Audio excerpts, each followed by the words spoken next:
ನಾನು ಆ್ಯಕ್ಚುಲಿ ಇವತ್ತು ಬೆಳಗ್ಗೆ ನಿಮ್ಮನ್ನು ಆಲ್ ಓವರ್ ಕರ್ನಾಟಕ ಹುಡುಕ್ತಾ ಇದ್ದೇವೆ. ಬಟ್ ನನಗೆಲ್ಲೋ ಇಂಟ್ಯೂಷನ್ ಇತ್ತು, ಸಂಡೇ ಅಲ್ಲೆಲ್ಲೋ ಕೂತ್ಕೊಂಡು ವಿಷ್ಣು ಸರ್ ಟೈಮ್ ವೇಸ್ಟ್ ಮಾಡಲ್ಲ, ಸಮಥಿಂಗ್ ಬಿಡು, ಏನೋ ಒಂದು ಫಿಸಿಕಲ್ ಆ್ಯಕ್ಟಿವಿಟಿ ಏನೋ ಮಾಡ್ತಿರ್ತಾರೆ ಅಂದಾಗ ಕ್ರಿಕೆಟ್ ಆಡ್ತಾನೆ ಇರ್ತೀರ ಪ್ರತಿ ಭಾನುವಾರ. ಸೊ ನೀವು ಕ್ರಿಕೆಟ್ ಆಡೋದ ನಿಮಗೆ ಅಲ್ಲೇ ಹೋಗಿ ಡಿಸ್ಟರ್ಬ್ ಮಾಡೋಣ ಅಂತ ಬಂದೆ. ಬಟ್ ಬೆಳಗ್ಗೆ ಒಂದು ಪ್ರೆಡಿಕ್ಷನ್ ಮಾಡಿದ್ದೀನಿ. ಇವಾಗೆಲ್ಲ ಈ ಸ್ಪೀಡ್ ಆಡ್ತಾರೆ, ಪ್ಲೇಯಿಂಗ್ ಕಾರ್ಡ್ಸ್. ಇದರಲ್ಲಿ ಒಂದು ಪ್ರಿಡಿಕ್ಷನ್ ಇದೆ. ಈಗ 52 ಎಲೆ ಇದೆ, ಇದನ್ನು ತಾವು ಕೈಯಲ್ಲಿ ಇಟ್ಕೊಳ್ಳಿ, ಇನ್ನೊಂದು ಕೈ ಅದ್ರ ಮೇಲೆ.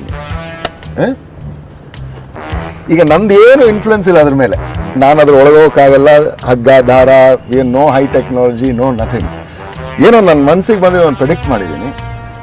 52 ಎಲೆಯಲ್ಲಿ ಯಾವ್ದಾದ್ರು ಒಂದು ಎಲೆ ಹೇಳಿ. ಅಂದರೆ ನಾರ್ಮಲ್ ಆಗಿ ಏಸು ಕಿಂಗು ಕ್ವೀನ್ ಅಂತ ಜನ ಅದು ಹೇಳ್ಬೇಡಿ, ಎಲ್ಲರೂ ಹೇಳೋದೆ. ಕಷ್ಟವಾದ ಯಾವ್ದಾದ್ರು ಒಂದು ಎಲೆ ಹೇಳಿ. 10 diamond. Diamond 10. You are sure about that? ಪಕ್ಕ ಅದು ನಾನೇ ನಿಮ್ಗೆ ಇನ್ಫ್ಲುಯೆನ್ಸ್ ಮಾಡಿಲ್ಲ ಡೈಮಂಡ್ 10 ಅನ್ನಕ್ಕೆ. You sure? Okay, let's see. ಈಗ ನಾನು ಇದನ್ನು ತೊಗೊಳ್ತೀನಿ. ಅಂದರೆ ನನ್ನ ಕೈಗಳನ್ನೇ ನೋಡ್ತಾರೆ, ಇದರಲ್ಲೇನು ನಾನು no ಟ್ರಿಕ್ರಿ behind this.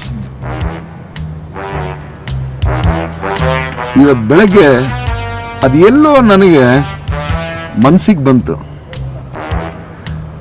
That the only card you will choose diamond 10.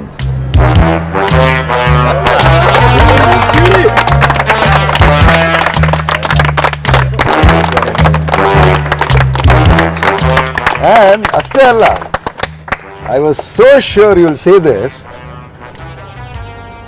ಇದು ಬೇರೆ ಪ್ಯಾಕಿಂದ ತೆಗೆದುಹಾಕಿದ್ದು, ಅಷ್ಟು ಶ್ಯೂರ್ ಆಗಿದ್ದೇನೆ.